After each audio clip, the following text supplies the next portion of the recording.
नमस्कार दोस्तों। आज मैं आपको आपकी बैलेंस शीट कैसे मेंटेन रखें इसके बारे में बताऊंगा। आप अपनी बैलेंस शीट क्यों मेंटेन रखनी चाहिए और बैलेंस शीट का महत्व क्या है और हम अपनी ईएमआई बिल्स कैसे कम कर सकते हैं और अपनी संपत्ति कैसे बढ़ा सकते हम बैलेंस शीट के माध्यम से जानेंगे। तो चलिए दोस्तों, अब हम शुरू करते। बैलेंस शीट में दो साइड्स होती है, एक राइट साइड में एसेट साइड और लेफ्ट साइड में लायबिलिटी साइड। तो मैं पहले आपको एसेट साइड के बारे में बताऊंगा। मैं आपको साधारण भाषा में बताऊंगा। ये जो दोनों साइड है, इससे हमारे खर्चे, हमारा इनकम कितना हो रहा है, खर्च कितने पैसे कर रहे हैं और हमारे पास लास्ट में पैसे कितने बच रहे हैं, ये सब हमें ये बैलेंस शीट में पता चलेगा। तो चलिए दोस्तों, हम एसेट साइड क्या है, जितना हो सकता है उतना एसेट्स बनाओ। जितने आपके अलग अलग एसेट होगे जो आपके जेब में पैसे डाल के देंगे, उतना आप अमीर बनोगे। एसेट मतलब हमारी संपत्ति, प्रॉपर्टी, हमारी कंपनी हो या हमारी दुकान। साधारण भाषा में समझे तो जो भी वस्तु खरीदते हैं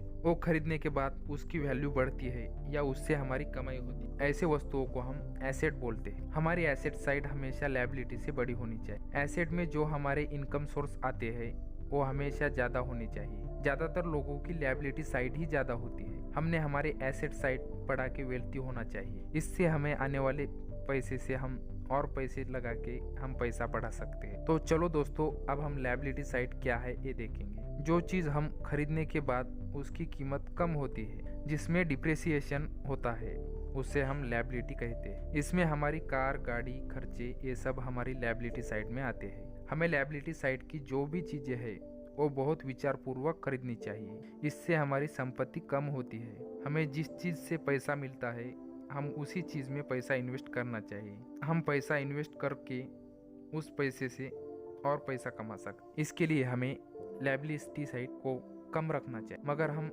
लायबिलिटी साइड को बढ़ाएंगे तो हम आर्थिक परेशानी में आ सकते। हमें जो चीज में पैसा डालने वाले हैं वो चीज लायबिलिटी है या एसेट, ये समझना बहुत जरूरी है। इससे हमारी बैलेंस शीट अच्छे से मैनेज होगी और हमारी एसेट साइड बढ़ाने में मदद होगी। हमारी एसेट स्ट्रांग होनी चाहिए और लायबिलिटी कम। हम इस प्रकार हमारे जीवन में बैलेंस शीट कितनी इंपॉर्टेंट है ये पता चलता है। तो दोस्तों, आप अपनी बैलेंस शीट बढ़ाने जाइए और वेल्थी बनिए। आप बैलेंस शीट समझने के बाद वेल्थी तो बन जाओगे, मगर कर्जबाजारी में नहीं डूबोगे। इतनी तो समझ आ जाए कि पैसा कहाँ इन्वेस्ट करना है और कहाँ नहीं। तो चलो दोस्तों, जानकारी अच्छी लगी हो तो अपने दोस्तों को शेयर कीजिए, लाइक कीजिए, सब्सक्राइब करें। तो चलो दोस्तों, अभी हम वीडियो समाप्त करते हैं। धन्यवाद।